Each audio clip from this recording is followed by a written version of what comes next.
Hey, what is up everyone? My name is Guillaume. And my name is Kris. This is so weird to say it in this order. Hey, welcome to Thoman's Guitars and Basses. This is a weird beginning of an awesome video.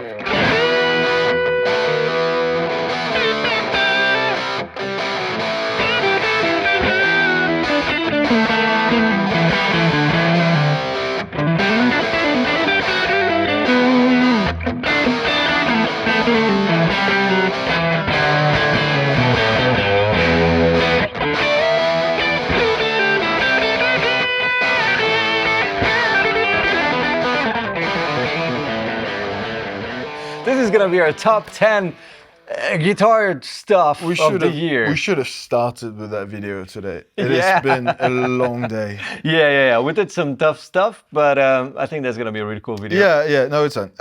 It's a slight change to the usual formula where we have several top fives for guitars and pedals and amps, and sometimes at least we had the impression, and you're gonna let us know in the comments, that it was a bit far-fetched. That we were like digging for new colors, or like the V2 of this, or like we're looking for acoustic amplifiers. They're not that many that come out. They're great. They're just not that many new ones every year. This year we decided to just do a single top. It just happens to be 10, but we picked our favorite guitar, pedal, and amp releases of 2024. Let us know in the comments if you like that, if you like a more comprehensive one video, or if you want a breakdown of several categories again, and then we'll do it for 2025. Oh yeah. Because 2025 is right around the corner. It's nice to have just, a top 3 per instrument. We have like, I think three guitars, 4 pedals, and 3 amps. So I think that's gonna be a good mix. Let's start with guitars, I guess. That makes sense. Start at the beginning of the signal chain. Yeah, I have here, naturally, it was mandatory. Not necessarily that model specifically. This is the Epiphone Les Paul 59, inspired by Gibson Custom guitar. It is the Les Paul. It had to be the headstock, isn't it? Right? It had to be one of them. So this is the open book headstock. This has been reintroduced into a broader Epiphone range between last year and this year, if I'm not The first one was the mistaken. greenie, right? The first one was greenie, yeah. And now we're seeing a whole lot of different models in the inspired by Gibson Custom range. They're really nice, well-finished guitars. The parts, the looks, the colors, the pots, the capacitors, everything is just, it's top-notch Epiphone quality. It's better than any Epiphone before, at least in my opinion.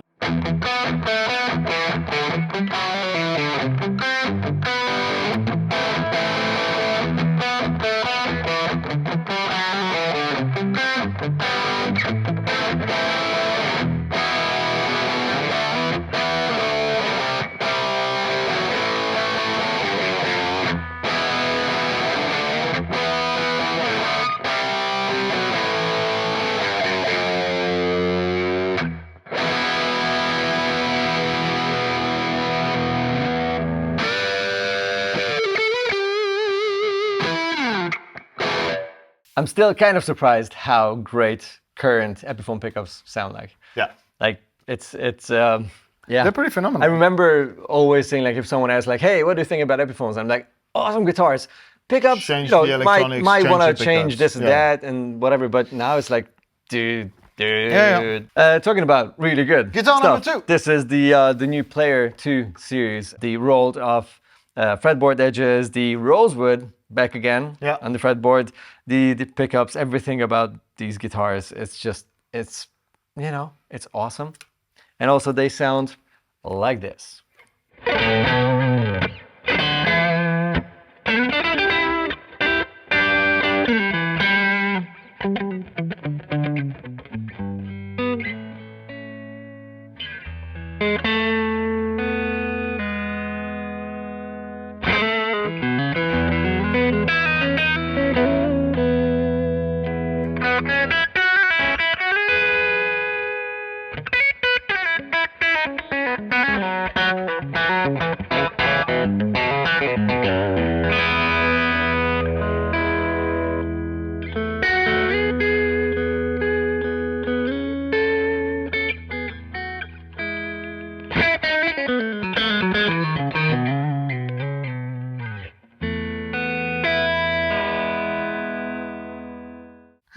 digging it. Yeah. We have a third guitar though.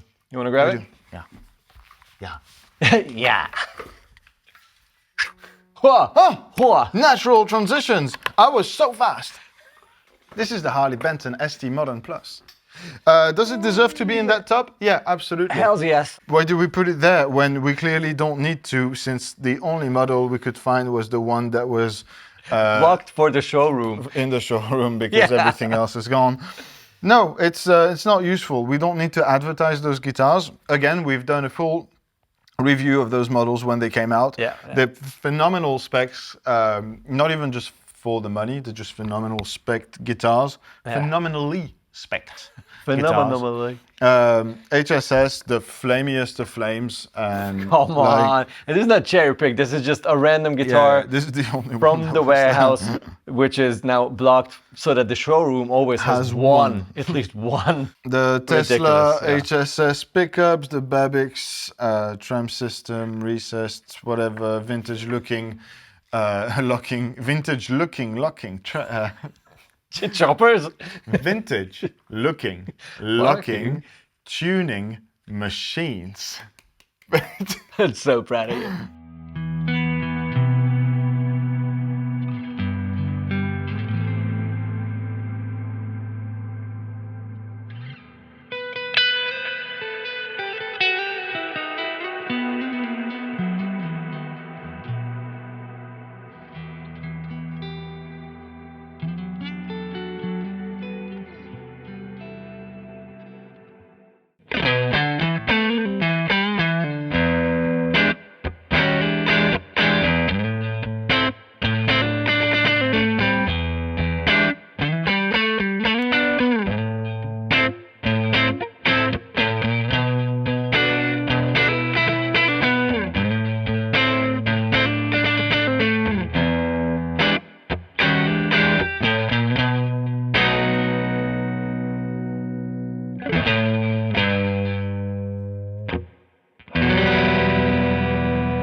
It's the Cast Litter Germanium Vintage King, which is a new fuzz pedal with very old... It's not a fuzz! What is it? Albert! This is a lie! You made a Germanium overdrive! It's... He's complaining that it's not enough messed up. And I love the articulation. I'm just not familiar. I'm just not familiar with a fuzz that... doesn't freak out. Yeah. The thing is that this is a take on a fuzz face type circuit. So it's two germanium transistors, old ones as a matter of fact, some vintage ones, and there's a way to make the low end go away before the fuzz overdrive happens, which makes it an overdrive. So if you max out the beard thingy, you have this.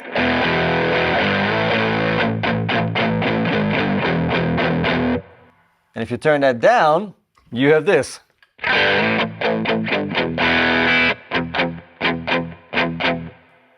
It's an overdrive. It's not a fuzz anymore. It's pretty incredible. Love it. It's very, very well made. At the polar opposite, we find the next pedal on our list. Oh yes. That is literally the opposite. Exactly. So we had a fully analog vintage type circuit, sort of updated and tweaked to sound absolutely glorious.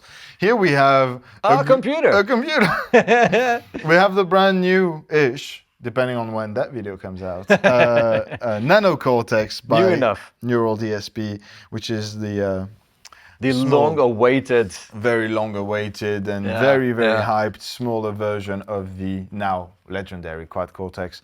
A whole lot of processing power into a pedal that's basically the side of a dual overdrive type of thing. Its own app, still the capture technology. I don't know. It's just like it's all the technical words and complicated algorithm-based things. Again, not a comprehensive demo. Kris has made that video and a beautiful review of the unit. It was a quick one because a first look. Yeah, it was a pre-release look, and we didn't have access to the app. But everything that's not on the app but on the pedal is in the video. Yeah. So yeah. Check it out. Check out the link if you want more information into all the things that this unit does. Right now I'm on a patch that I assume was made by Rabia. I'm gonna play it just because it's a lot of fun, and yeah, it's the Neural DSP Nano Cortex, and I'm sure you already all have one at this point. So or want one. One of those.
Now it's officially gone. It's still there. Still there, but quite, yeah. In fairness, this is what you've been hearing me play since the beginning of the video. I was only plugged into the Nano Cortex for the lead and various other intro playing and all those, whatever.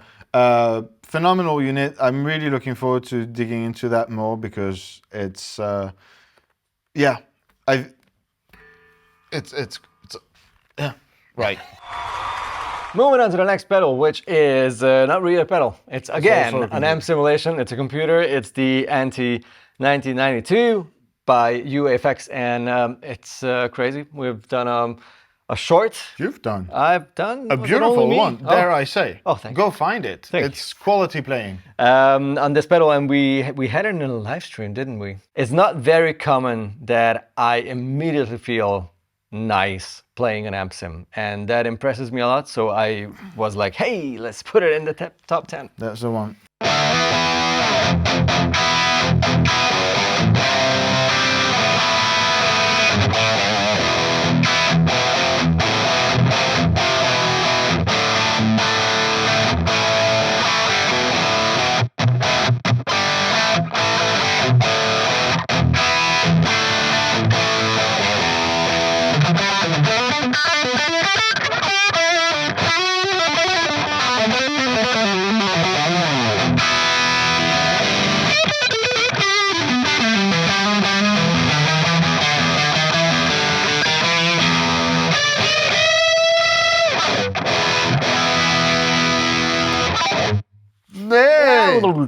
We're demoing a pedal and he had to play all the notes on the guitar.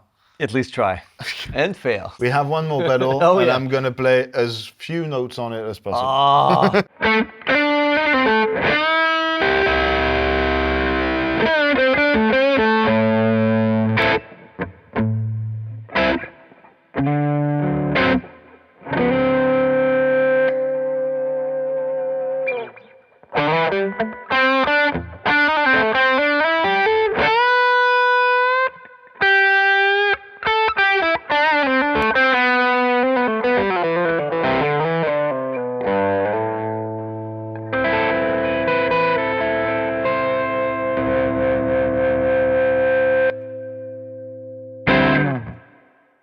This is the Valbro Caluna, and this is just what the doctor recommends. Dr. Walbrook. Dr. Walbrook. Kaluna 2, which is the current version, a new version of the original Kaluna, which is a couple of years old. Yeah, but I think this is from this year. It's we discovered that pedal with the brand when we did the demo of the whole range, and this just floored me. Yeah, me too.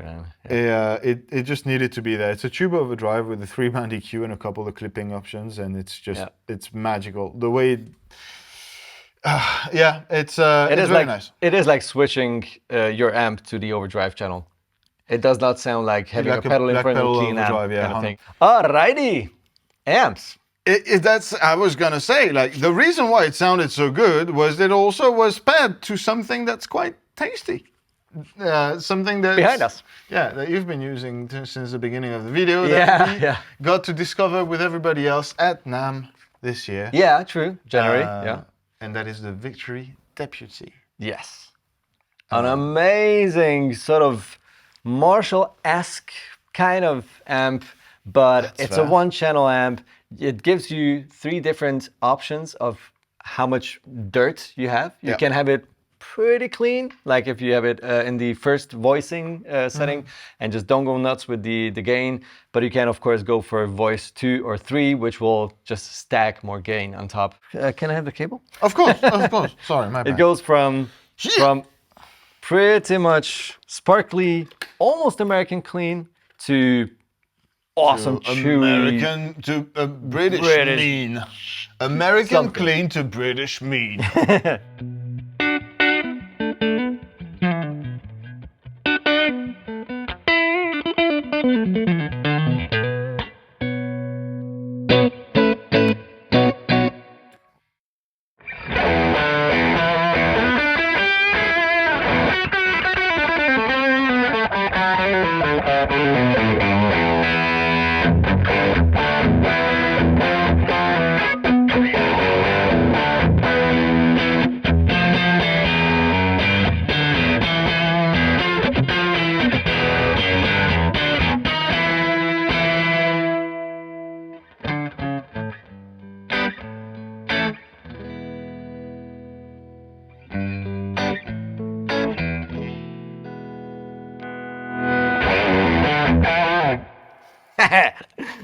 God damn! Gotta dig it! It's awesome. It has a very chewy, like very enjoyable kind of reaction. It's not just the tone, it feels very chewy, like spongy. It's awesome. It's not a tight metal amp. It's just an awesome, very enjoyable to play kind of rock amp, clean to rock amp.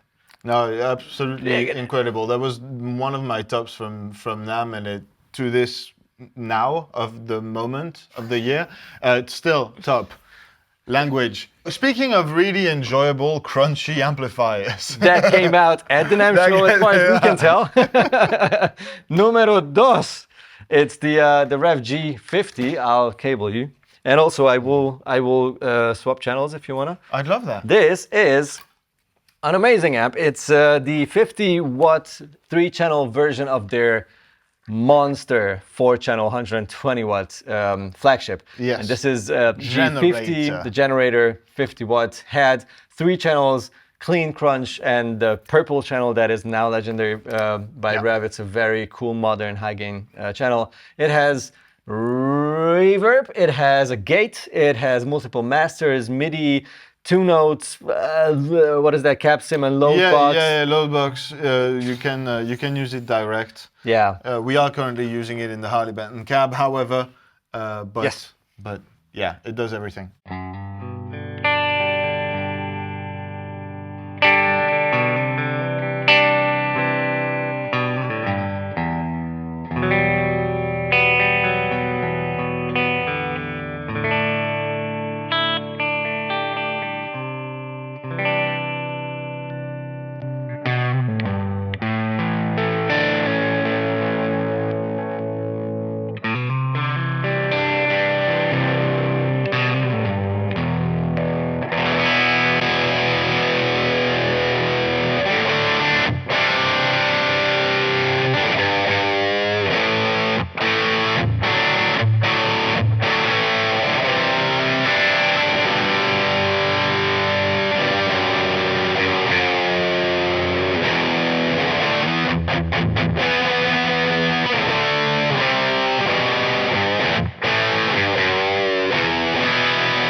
It's that creamy, crunchy, harmonic thing, whatever that is about the purple channel. It's just addictive. Rev has been the best at making like, oh, whoop, my bad. They've been the best at making the amps that do everything right. However, so far, those amps have been absolutely massive and extremely heavy and expensive. The G50 is, in my opinion, the first that just brings it all together in like that compact of a package. From there, we're gonna go to an amp that does a few things, but mostly I just want it's the amp that I want to do one thing with. Like compared to the amp that does everything, I want to go to the one that does one thing extremely well. And it definitely makes me want to do one thing, and that's protect my ears. And that's what I'll be doing, because this is gonna be insane. And that is gonna be our outro playing. This is gonna be the Friedman Plex, kind of blasted, kind of cranked as much as it's necessary, and it's ridiculously loud. So I will put ear protection on everyone what is it? Around us. The 125 dB or what? Yeah, but what was it? Oh, the Dream Stadium rig. Stadium rig. Go check out where we did. Go check out that video, because that's that amp on 70,000 decibels.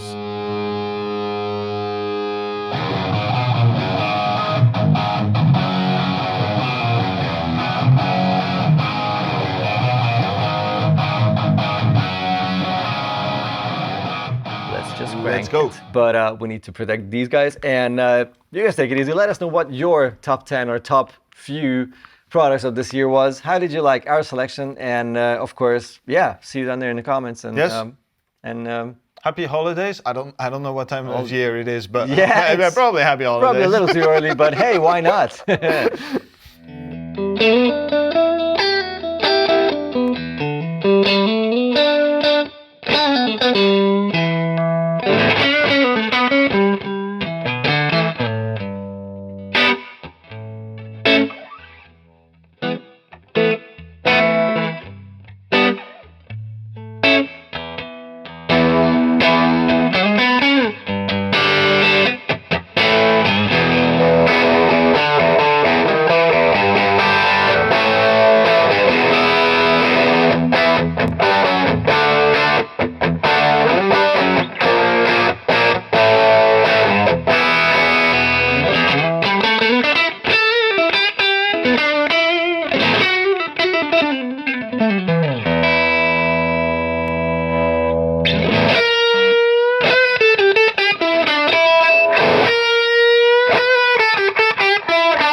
That was too much, I guess. We're mad at the DB meter. I've never seen it pass out. I've never seen it pass out. Wait, is it rated for more? I don't know, but it says like 120 here as the upper limit, and I think we should end this video. Goodbye, thank you. Bye.